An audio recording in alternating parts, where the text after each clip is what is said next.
Start out with the face frame down and apply a bead of glue into the dovetail groove. Slide the left and right cabinet walls into the vertical grooves. Don't forget to wipe away any excess glue. Slide the floorboard into the grooves on the wall. Make sure the floorboard notch fits into the groove on the face frame.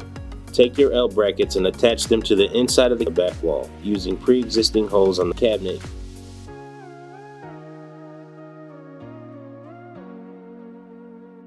And slide the back wall into place using the grooves.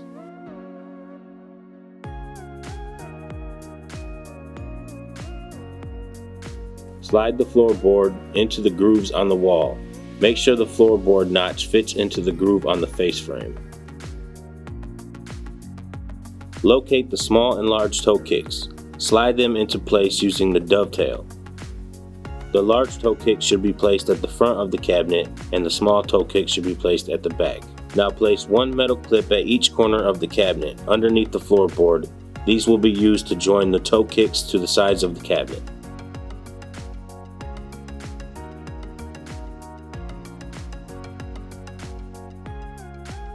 Now you want to place a corner bracket in each corner of the top of the cabinet.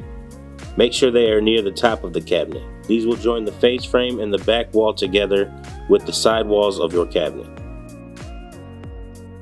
Now take your drawer glides and slide them into place on your L brackets. The front of the glide should rest on the face frame. Once all your glides are into place, they can be secured to the inside of the face frame using predetermined dibble. Set the drawer face down and place a bead of glue on each groove and tooth on the drawer. Using a rubber hammer or a clamp, attach the drawer side to the drawer front via the dovetail.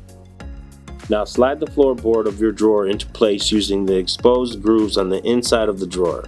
Now place the back of the drawer in place and connect it using the dovetails. Make sure the floorboard fits into the groove on the back of the drawer and push it together. Find your glide connectors and place them underneath the drawer in the front corners. Make sure the triggers are facing inward and fasten them down using 4 screws each. Take your completed drawer or drawers and slide into the cabinet until your glides click into place. If they don't connect, pull the glide out and slide into the connector by hand until it clicks into place.